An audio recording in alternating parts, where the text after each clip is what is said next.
la parte política de un partido político que es Principios y Valores. Gretel Ledo, buenos días, ¿cómo estás? Buenos días, Santiago, un gusto hablar contigo. Cuando estaba haciendo la presentación, en realidad vos vas a ser candidata a diputada, pero como todavía no podemos decir ni precandidato, nada, porque Sí. en realidad no sabemos cuándo va a haber elecciones, si va a haber o no va a haber, si las pasos se van a hacer, pero qué mejor charlar con vos, que sos, aparte de abogada, una politóloga de excelencia en consulta internacionalmente. Empecemos a hablar de la política y el rumbo incierto que tiene el Estado. ¿Qué te parece? Sí, la verdad que estamos viviendo tiempos de incerteza absoluta en todas las aristas, ¿no? Fundamentalmente en materia económica, ¿no? Creo que hoy por hoy eso es uno de los grandes talones de Aquiles que está teniendo esta gestión, y a partir de ahí podemos hablar incluso de cuáles son las mayores preocupaciones que presentan los argentinos, ¿no? Encuestas recientes han abordado, digamos, un total de un 56% de los argentinos con una preocupación intensa en materia económica, más allá de la emergencia que presentó a nivel global esta situación sanitaria. Fíjense cómo la arista económica socava el pie de credibilidad hacia las medidas que viene tomando este gobierno, ¿no? Más allá incluso de los niveles de preocupaciones, de niveles de contagio y demás, que incluso se avisó en un escenario de que Argentina va a estar peor, con una escala de arriba de un 60%. Eso por lo menos dice las encuestas en materia de lo que piensan los argentinos, ¿no? Sí, y sí. bueno, y si uno, por ejemplo, observa las últimas estadísticas, que realmente son alarmantes, estamos hablando de 12 millones de personas en situación de pobreza, un 42%, y si eso lo extrapolamos incluso a menores, o sea, de 0 a 14 años, el 57,7% personas en situación de pobreza, ¿no? Claro. Y acá sí vemos un escenario donde hay una distancia crítica, una brecha interesante entre lo que es ingresos y canastas, ¿no? Si estamos hablando, por estas cifras oficiales del INDE, que son de público conocimiento, un ingreso para una familia tipo promedio, 29.567 pesos, en tanto que la canasta básica total llegó a 50.857. O sea, esa brecha, que estamos hablando del 41,9%, habla de un aumento de, digamos, el umbral de lo que es pobreza, y por supuesto con una escalada sustancial en pobreza, digamos, en indigencia, ¿no? Y decime, ahí es donde vemos como una simetría fuerte en lo que es la zona, digamos, la zona de lo que es, toda la área metropolitana, y todo lo que es Buenos Aires, ¿no? La ciudad de Buenos Aires incluso también. O sea, acá también se va a estar evaluando incluso el propio rendimiento de gestión de Horacio Rodríguez Larreta, que no sé cuán allanado puede llegar a tener el camino en un año en donde él literalmente se acostó políticamente cuando arranca la pandemia con el presidente, logrando justamente una distancia entre la confianza del electorado porteño, ¿no? Entonces ahí sí también vemos un Larreta que no supo distanciar y ser un poco, dar honor al caudal electoral que lo representa, ¿no? Gretel, ahí cuando vos estás hablando hablaste rapidito, 50.000 para estar en el marco de la pobreza, 50.000, ¿cuánto dijiste? Sí, 50.854. Bien. Un empleado municipal gana 20.000 pesos. ¿Cómo lo describo? ¿Es pobre? ¿Requete pobre? ¿Recontra pobre? ¿O el Estado está dejando que esa persona sea indigente? No, acá indudablemente hay una responsabilidad directa del Estado, ¿no? Justamente en los abogados estudiamos una de las materias que están asociadas con el derecho administrativo, que tiene que ver con la responsabilidad del Estado y sus agentes. Del momento que se está cristalizando un aumento desmesurado de pobreza, donde Argentina hoy está en los niveles inflacionarios más altos en todo lo que es América Latina. O sea, Argentina registra la segunda inflación más alta de toda América Latina, y es una de las más importantes del mundo. Entonces, ahí es donde vemos un aumento escalonado, digamos, por ejemplo, hoy estamos en riesgo país 1.590 puntos, ¿no? Brasil 292, o sea, fíjense la diferencia. Uruguay 127. O sea, estamos hablando de una escalada tremenda de lo que es el IPC, que hoy por hoy, si bien el gobierno proyecta un 29% interanual, estamos hablando que en los 2 primeros meses del año tuvimos una tasa de 3,8 mensual, representando un total para anualizado de 56%. O sea, cuando tenemos un nivel inflacionario tan escalonado, llega un punto donde no hay un ajuste acorde respecto a el poder adquisitivo y cuánto están los salarios. O sea, las paritarias están muy por detrás, porque se está tomando en cuenta ese presupuesto interanual proyectado de 29% con un retraso de poder adquisitivo impresionante, teniendo en cuenta que se va a estar anualizando a 56%. Ahí es donde vemos que el Estado hay una miopía sustancial y un ostracismo que de alguna manera está gobernando puertas adentro en un abismo totalmente separado de lo que piensa la sociedad civil en su conjunto. Y ahí sí quiero hacer un parate donde se está discutiendo las pasos sí o las pasos no en un momento trascendental donde se requiere un viraje, un cambio de rumbo. ¿Cómo se da cambio de rumbo? Cuando existe un voto de censura. O sea, las elecciones son el momento cúlmine más sagrado que tiene el soberano, que es el pueblo, para poder determinar el sí o el no al aval de una gestión. Y está claro que esta gestión ha eximido de manera totalmente errada el bienestar de la salud del bienestar económico. O sea, del momento en que se planifica de manera anticipada cuáles son las medidas que se tienen que tomar para anticiparse, digamos, a todo lo que es esta emergencia sanitaria a nivel global, lo cierto es que no se planificó cuál es la respuesta que va a tener el sector del comercio minorista y todo lo que es la parte de la industria, ¿no? ¿Cuál es el impacto más fuerte que tiene estos sectores en nuestro país? Y si, por ejemplo, elaboramos, por ejemplo, un análisis minucioso de cuáles fueron los sectores más afectados, vemos justamente una caída sustancial en un 39,1% el sector de más baja actividad fue restaurante y hoteles. Repito, 39,1%. O sea, fíjense el área justamente que motiva, digamos, y es el dinamizador de todo el sector del turismo, por ejemplo, ¿no? Teniendo en cuenta de cómo va el aumento de los productos en la góndola con respecto a la inflación, porque cuando el dólar subió a casi 200 pesos, los productos subieron; cuando el dólar bajó a 130 y pico, los productos se quedaron en el mismo precio. Viendo toda esa situación, porque yo no he visto ningún precio que baje de la góndola, viendo toda esa situación y habiendo tenido en su momento una persona como Guillermo Moreno al frente de la Secretaría de Comercio de la Nación, y muy criticado en su momento, porque en su momento fue muy criticado, y hoy sería, digamos, un poco, no lo criticado, sino la solución de las cosas, la solución de poder tener un contralor, porque en realidad el gobierno no encuentra el rumbo, tiene la brújula oxidada y no encuentra el rumbo. Y hoy pasó Guillermo Moreno a estar en un escenario donde la gente hoy lo tiene en cuenta. ¿Cómo ves eso?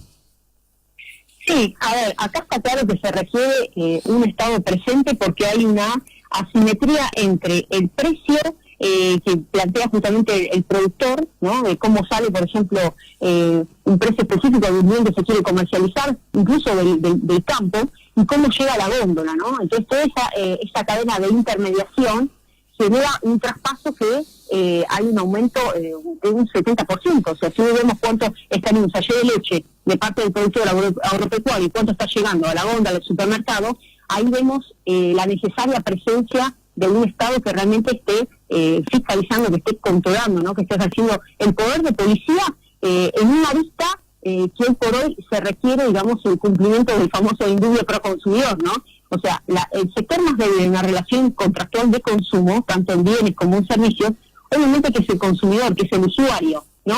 Fíjense todo lo que han, digamos, instrumentado en materia de congelamiento de tarifas, ¿no? De lo que es servicios públicos, pero ni siquiera es necesario, porque estamos hablando que esta asimetría importante entre cuánto está la canasta básica total, cuánto está la canasta básica alimentaria, que justamente mide los niveles de indigencia, están, digamos, de alguna manera realizando una especie de alarde de cuál es la gestión y el viraje que tiene que tomar este gobierno en materia justamente de control de precios, para poder recuperar específicamente el poder de compra de la clase media y recuperar la demanda, dinamizar la demanda. ¿Cómo para dinamizar el consumo? Por más que el gobierno esté queriendo inyectar una serie de medidas, fíjense que se trabajó con el tema del IFE, se trabajó con el tema del congelamiento de tarifas, se trabajó también como para poder aumentar el piso para que no haya tanto lo que es el impuesto de ganancias, ¿no? Porque eso también afecta de manera directa aumentando el piso, afecta de manera directa el poder adquisitivo de clase media, ni siquiera fue, digamos, suficiente. Entonces, ahí es donde vemos que es necesario justamente, no solamente un acuerdo y cómo hacer para impulsar y sacar esos bienes que están en los, digamos, en los pequeños y medianos productores y que lleguen directamente, sin intermediación, lleguen directamente a la góndola, porque el problema acá es la intermediación. Ese es el gran problema que tiene hoy todo lo que es en materia de consumo, y bueno, obviamente que los supermercadistas tienen una responsabilidad directa, y ahí sí se requiere una presencia muy específica del Estado, ¿no? Que hoy, por supuesto, no está sucediendo. Brilla por su ausencia ese tipo de control. Lo que más preocupa a la gente es el aumento desmesurado de lo que son los bienes, porque no se llega a fin de mes. Esa es la gran problemática. Por eso arrancamos esta conversación hablando de la mayor preocupación de los argentinos, que es el tema económico. ¿Cómo vamos a llegar a fin de mes cuando un trabajador municipal cobra 20.000 pesos y se necesita 50.000 para decir, con 50 mira que sos pobre? ¿Cómo hacemos? ¿Cómo hacen? ¿Cómo hace el trabajador? No, por eso estamos hablando de una... Y a esto hay que sumarle, hay una restricción de divisas para los importadores. Eso está limitando tanto oferta de bienes como las inversiones. Estas son las cuestiones que no se están hablando, ¿no? Porque, y vos fíjate cómo el gobierno maltrata a los trabajadores, porque los maltrata. Hace trabajadores de primera y trabajadores de segunda. Porque el sueldo en la gobernación tiene un valor y el sueldo en las municipalidades tiene otro. No son empleados públicos. Sí. Y esto es, a ver, vamos a llevarlo esto a extrapolarlo al campo político. Después tenemos expresiones de provincia que dice, mejor vamos a vivir con un país independiente. Le hace Mendoza, le hace Córdoba, ¿no?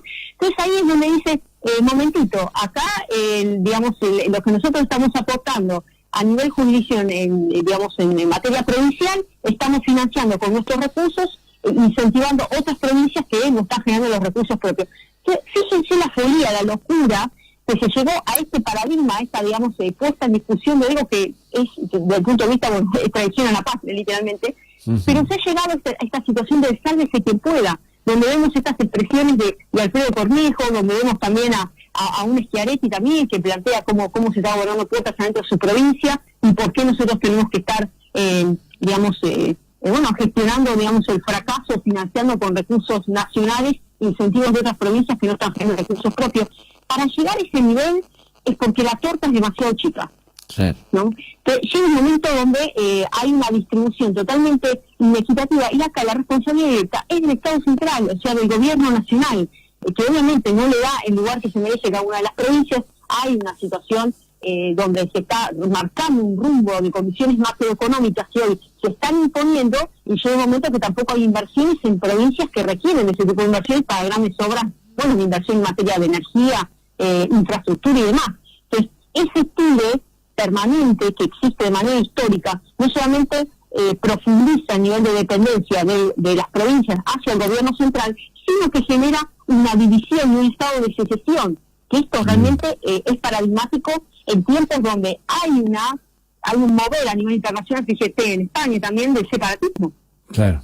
O sea, el separatismo hoy pareciera una política que realmente está radicalizando el sálvese quien pueda, y frente a la mala gestión, ¿no? A un estado realmente bobo, pero en todas las aristas, ¿no? Un estado realmente que no tiene la capacidad de poder colocarse en el lugar de la gente, la sensibilidad del pueblo, digamos. Si uno tiene que ver, vuelvo a decir, las aristas de cómo está palpitando hoy, no solamente clase media, ni hablar de la clase más rezagada. O sea, estos niveles de marginalidad social hacen que la preocupación del gobierno se centre en postergar las pasos, porque al día de la fecha pierden las elecciones. Claro. Esa carta la tienen clara. Entonces, ¿qué es lo que están haciendo? Queriendo tirar para adelante, estando de alguna manera especulando con cuántas personas van a ser vacunadas y cómo hacemos para poder agilizar los niveles de control para bajar el tema inflacionario. Entonces, ese tipo de escatimación política, ese tipo de miopía, esa pequeñez, hace que la gente ya no corra, digamos, la vara de credibilidad. Ya la vara de credibilidad está totalmente, fisurada. Esa fisura, obviamente, la detectó la oposición. ¿Y por qué la oposición va a requerir las PASO ahora? Primero, es importante para la soberanía nacional, el soberano que es el pueblo, primero. y fundamentalmente porque la oposición se está intentando organizar, o sea, se están intentando hacer grandes frentes, ¿no? Para aprovechar estas pasos para reorganizarse, ¿no? Puntualmente estamos hablando, por ejemplo, de todo el sector de Esper, de Milei, todo lo que es una lista específica que se han aunado y se han aglutinado para ver cómo se reorganizan puertas adentro. Otro tanto, existe Conjuntos por el Cambio, y es una instancia que va a requerir, digamos, una presencia de grandes frentes electorales, porque en estas elecciones los que no logran aprovechar, digamos, esta instancia para unificar esfuerzos van a quedar en el camino. Y esto sí es sustancial, y el gobierno lo sabe, ¿no? Por eso justamente las pasos tienen que realizarse en tiempo y forma. Hoy podemos analizar lo que es la política y podemos presumir o presentir o ver en el análisis político cómo va a ser el escenario para postelectoral, digamos, ¿no? Pero realmente lo que más duele es la sociedad, porque hablan de una grieta que yo considero que la grieta abajo está, pero es porque está dividido como si fueran partidos de fútbol, y cuando empiezo a analizar la grieta, levanto la vista y digo, ¿y la grieta está en el poder político? No, me parece que la grieta no está en el poder político porque Macri no está preso, Cristina no está presa, el que robó está libre, o sea que en definitiva pareciera como que hay un acuerdo de cúpulas, pero que sí, que hay una grieta, pero la grieta está en el pueblo. ¿Lo ves igual? Sí, ¿O parecido? Indudablemente es interesante la pregunta, la reflexión, Santiago, porque pareciera que hay un mundillo de bataolas, de peleas que se están librando en una arena, que es literalmente la arena política, ¿no? Ahora, esa política es totalmente escindida, separada del palpitar, digamos, y lo que la ciudadanía quiere. Pareciera que se libran campos de batalla por aglutinar, digamos, una concepción y una visión de cuál es la salida para el país. ¿No es cierto? Bueno, de parte del oficialismo no hay ningún tipo de rumbo, es sin rumbo, como como dicen muchas canciones, ¿no? Yo le digo que tiene la brújula oxidada.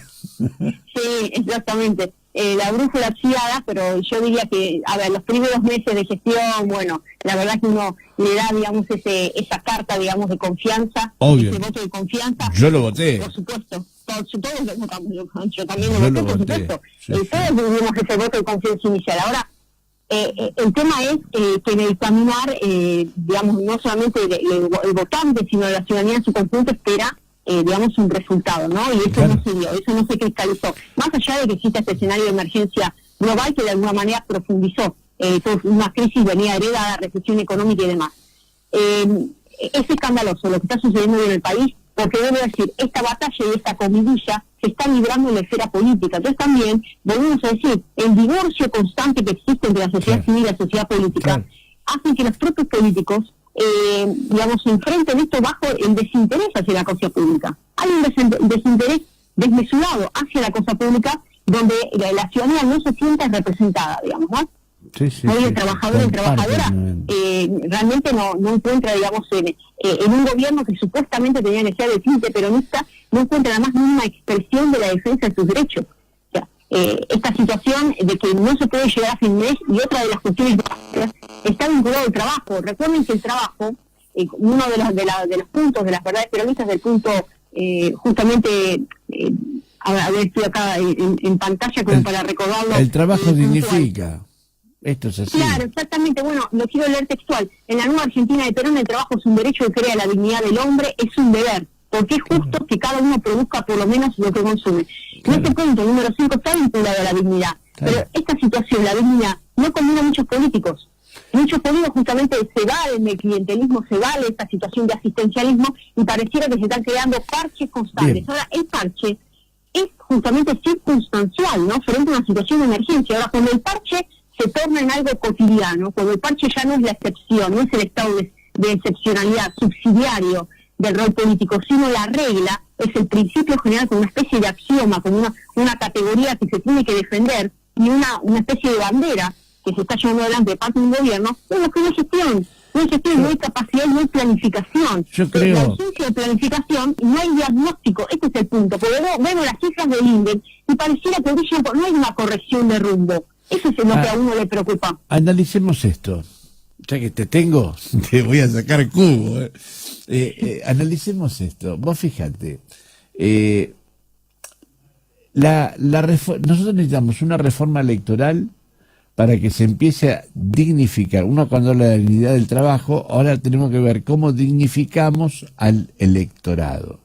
Porque si no tenemos una verdadera reforma electoral, donde el electorado tenga la potestad de la lapicera, es muy difícil porque el electorado termina votando en la actualidad al menos malo. Y el menos malo quizás no es el más capaz para... Bueno, ya las pruebas están evidentes, ¿no? No es el más capaz como para poder gobernar y llevar a Argentina, a esa Argentina pujante, a esa Argentina para adelante. Eso es lo que sucedió en varios gobiernos. Votaron a Macri porque era el menos malo y votaron a Alberto porque era el menos malo. Y en definitiva, cada vez estamos peor. ¿Cómo hacemos para lograr impulsar una reforma electoral? Sí, acá en definitiva siempre existe el famoso voto en contra de y no a favor de. O sea, se vota para poder desalojar, una especie de voto de desalojo, claro, y no un voto de construcción, ¿no? Pareciera que, ¿por qué existe la unicidad, la unificación y la resignación, ¿no? Porque hay una especie de voto útil. Ya no hay un voto compromiso, un voto genuino, un voto que tiene que ver con la identidad de qué es lo que uno defiende, que está de convicción, sino que hay un voto residual.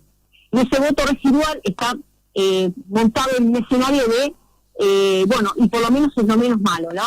La oferta menos mala y de alguna manera sacrifico una especie de costo, el famoso costo de oportunidad que se menciona en economía. Existe un costo de oportunidad político, ¿no?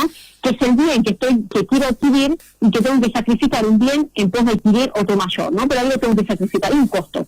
Entonces el costo que está trazando la ciudadanía es el horizonte de qué país realmente se desea, qué país realmente se anhela. Entonces se sabe que no existe, una planificación clara, un ideario, pero sí se sabe cuál es el costo que quiero pagar para allanar mi camino. Y está vinculado justamente a barrerle el piso a la gestión anterior. Y eso es lo que pasó, no solamente para la victoria de Macri, sino para la victoria de esta gestión. Por eso se logró esta gran unidad.